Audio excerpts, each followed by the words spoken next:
Hey guys, welcome back to another edition of First Chapter Friday. We only have a few more to go. Anyways, I feel like we need to take a break from some of the somber, tricky, hard to talk about books that I've been sharing with you and kind of do more of a fun one. So, this book is called The Third Mushroom. It's by an author named Jennifer Holm.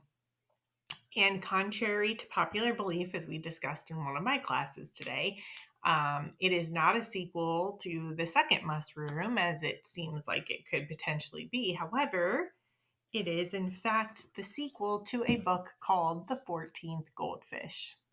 Not joking. So, this is the sequel to the book called The 14th Goldfish. So, if you like this one, you might like to check out The 14th Goldfish. You can read them out of order, it really doesn't matter. But um, you could do the 14th Goldfish first, or if you've read 14th Goldfish before, I know some of the Overlook kids had read it at one point in time in fourth grade.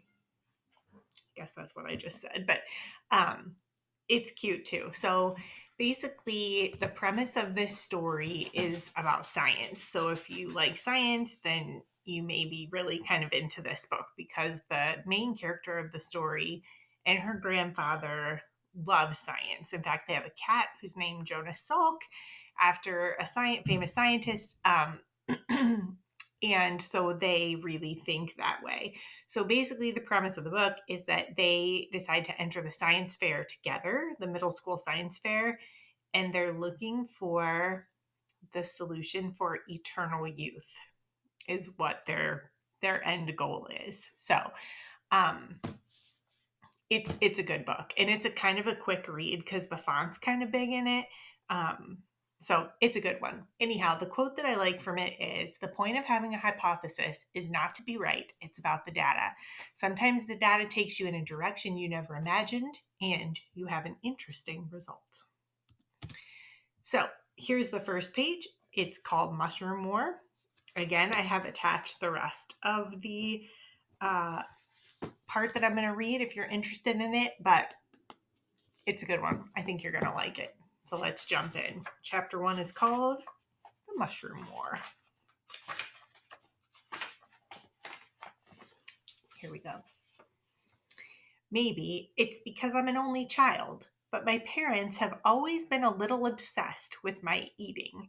They insist that I try everything on my plate, that I eat what they eat. No chicken tenders off the kids' menu for me. If they have calamari or chicken livers, then that's what I get to eat too. And the truth is, I'm a pretty good eater. Growing up in the Bay Area, you get to try a lot of different kinds of cuisine. I've had Indian, Burmese, Mexican, Chinese, Peruvian, Vietnamese, you name it. I even like the raw fish kind of sushi. My parents agree that I've never been really picky except when it comes to one thing: mushrooms. The first time I tried a mushroom, I was in kindergarten. My parents are divorced, but they've always stayed good friends, and we have family dinner once a week. We were at a favorite Italian restaurant, and my mother had ordered a pasta dish for the table: ravioli. Now, I love all kinds of pasta, so I was happy. Then I took a bite. And to my horror, instead of creamy cheese being in the cute little pasta pocket, there were these weird brown chunks and it tasted awful, like dirt. "What is this?" I asked my mom. "It's mushroom ravioli. Don't you like it?" I shook my head. I definitely did not like it. My parents seemed a little disappointed. The second time I tried a mushroom, it was at a Chinese restaurant. We'd gone to see a play and it was late, and I was really hungry. My parents talked me into ordering a chicken and mushroom dish. "Try new things," they told me.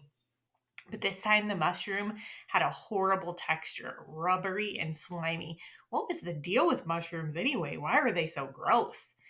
I didn't starve. I ate the plain rice and the fortune cookies, but I was annoyed at the mushrooms and at myself for trying them again. And then and there I resolved to never eat another mushroom. And that is when the mushroom war started. Because my parents took it as a personal challenge that I didn't like mushrooms, they started putting them in everything. They put mushrooms in stir fry and lasagna and salad. I guess they figured I would cave and eat them, but there was no way I was making that mistake again. Eventually, my parents gave up and I won the mushroom war. They moved on then to Brussels sprouts, which didn't really deserve such a bad rap, in my opinion. As the years went by, they would occasionally serve me something with mushrooms, and every single time I would pick them out and leave them in a neat pile on the side of my plate. At least no one could say that I didn't have good table manners. My mom and I like to watch courtroom dramas on TV. She says they're great character studies. She loves the scenes with lawyers arguing, especially when they shout, "Objection!" My mom's high school theater teacher, she is a high school theater teacher, sorry, so she's a fan of anything dramatic. While the lawyers are interesting, my heart's been with the criminals lately because I know just how they feel. Middle school is like jail. The food is terrible. You're forced to exercise, and it's the same boring routine every day. Mostly, it's the buildings that make you feel like a prisoner. There's no color, no style, and pretty much everything smells like dirty socks. The only exceptions are the science classrooms. They redid the labs over the summer, and now they look like the Hollywood version of a high tech lab. But my science teacher, Mr. Ham, doesn't look anything like a Hollywood scientist. He's young and likes to wear loud, silly ties instead of a lab coat. This is the second year in a row that I've had him because he moved up a grade. We will be hosting the County Science Fair this spring, he announces, and I would encourage you all to enter. You'll earn extra credit. It's also fine if you want to buddy up with another student and enter as a team. Even though I've already got a good grade in class, I'm tempted because of my grandfather. I know he would want me to enter because he is a scientist. I haven't even seen my grandpa Melvin in over a year. He's been traveling across the country, visiting places by bus on an extended vacation.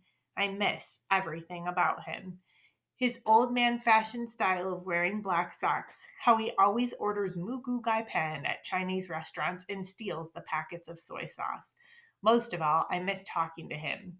He's bossy and he's opinionated, and he thinks he's smarter than everyone else because he has two PhDs.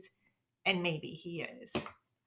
When the last bell of the day rings, everyone rushes out of the classrooms like criminals being released.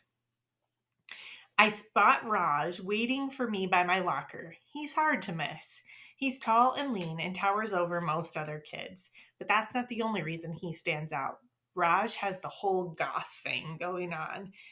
He's got piercings, he's dressed entirely in black, right down to his weathered Doc Martens. Even his thick hair is black.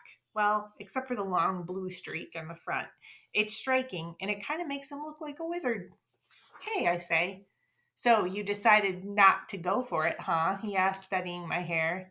It was my idea in the first place. I wanted a change of some kind to maybe stand out, look a little different. My hair is pretty boring, so I thought I would dye it. Our mom was all for it. She's always dyeing her hair crazy colors, and she makes it look really easy. Still, I was nervous because it kind of seemed like a big step. Raj suggested that I just get a streak in my hair. He said he would do it too, like a buddy thing.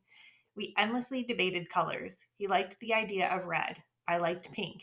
We were both against green because, let's be honest, that only looks good on leprechauns. Finally, we settled on blue. But when I went to the hair salon this past weekend to get mine done, I kind of panicked. What if it was a mistake? What if I looked terrible with a blue streak, like a blue skunk? In the end, I got my hair cut, the same as always, 1 inch and no streak. I couldn't do it, I admit. That's okay, he says. You're not mad? Of course not. I feel better immediately because Raj wouldn't lie. Because he's my best friend. I know his locker combination, and he knows mine. We didn't start out, though, being best friends, but over the last year, it just kind of happened. My mom says that having a best friend is like learning to speak a foreign language. You stumble around for the right words, and then one day it just clicks and you understand everything. I've got a chess meet next week, Raj says. I was wondering if you wanted to come. It's here at school. Sure, I say. I've never been to a chess match before. He smiles. Great. Well, I gotta roll. Chess club. Catch you later. Bye, I say, and I watch as he disappears into the crowd. Sometimes I wonder if my life would be different if I had a sibling. My parents can be a bit overprotective. I've noticed that the parents of big families are more laid back. Like my old friend Brianna is the youngest of four, and when she turned 10, her mom let her stay home by herself. Me? I had a babysitter until last year. This year, my mom finally caved on the sitter thing, but You have to text me the minute you get home from school, she made me promise her. I'm not nervous about going home to an empty house after school because I know that Jonas is waiting for me. Jonas is our cat. Even though I had always wanted a dog, Jonas was the perfect cat. He came to us litter box trained and did not claw the furniture. We got him in a local animal shelter called Nine Lives, and the day we went, the place was filled with adorable little kittens, but I couldn't take my eyes off of the calm, older gray cat in the corner. There was something about him.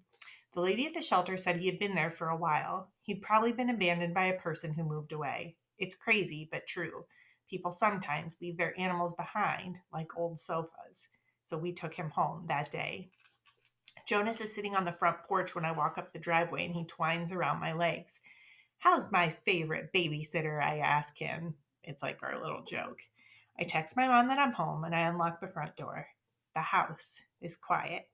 I kick off my shoes and drop my keys in the junk bowl by the door. It's full of ticket stubs to movies, half melted lipsticks, and single earrings missing their mates. Some boy stuff has made its way into the bowl since my mom married Ben, like cufflinks and dry cleaner tickets and wintergreen breath mints. I head toward the kitchen. The smell of warmed up cheese burritos lingers in the air. This seems odd to me because I'm the burrito eater, not my mom. Also, she's got rehearsals today after school for the new play. Mom? I call, but no one answers. As I approach the kitchen counter, I see an empty burrito box by the microwave, and next to it is a carton of almond milk. I would never, ever in a million years have left a carton of milk on the counter, and that's when it hits me. Someone is in my house, and that someone is drinking our milk and eating our frozen burritos. And for a brief moment, it seems cute, like Goldilocks and the Three Bears, and then my eyes land on the back door, which leads out onto our small deck. The glass has been smashed in around the handle, and it's all over the floor. And that's when I realize this is no cute blonde girl who has come into our house to try out our porridge and our beds. It's someone who breaks glass doors, like a real life criminal. I pull out my cell phone and dial quickly. This is 911. What is the nature of your emergency? Someone is in my house, I whisper urgently. Are you by yourself? The voice asked calmly. Yes. I mean, no, I struggled to explain that the person who broke in may still be in here, and he ate all of our burritos. Are you near an exit? I debate this for a second because I don't want to go out the broken back door in case the person is still there. Yeah, the front door. Try to get outside and stay on the line with me. Roger that, I whisper. It's something a cop would say. I think maybe I'm watching too much TV. I creep down the hallway. I've almost reached the front door when I hear something that startles me so much that I freeze in my tracks. The sound of a toilet flushing. The criminal is using our bathroom. Then I hear splashing water hit the sink. Well, at least the criminal has good hygiene, I think. A little hysterically, because sorry, a little hysterically, because I should be out the door, but it's like my feet have frozen in place. The bathroom door bangs open and I gasp. A boy with long brown hair tied back in a ponytail walks out, an annoyed expression on his face. He's wearing khaki pants, a button down shirt, and loafers with black socks. I need the plunger, he says, because the toilet's clogged. The emergency operator's voice jolts me. Are you still on the line? I exhale slowly and hold the phone to my ear. It's okay, I tell her. It's just my grandfather. Leave it to Grandpa. So, I told you, it's just kind of a cute little lighthearted story, but they end up bonding together over science, entering the science fair together, and like I said, deciding that they want to discover the secret of eternal youth, especially after poor little Jonas the cat gets sick. So, that's it. I hope you really like it. I would really recommend it. It's a good book with a good message, but it's meant to be kind of fun. And like I said, the prequel to this is The 14th Goldfish. So if you like this, you may want to check that one out too. Have a great day, guys. Can't wait to see your sketch notes.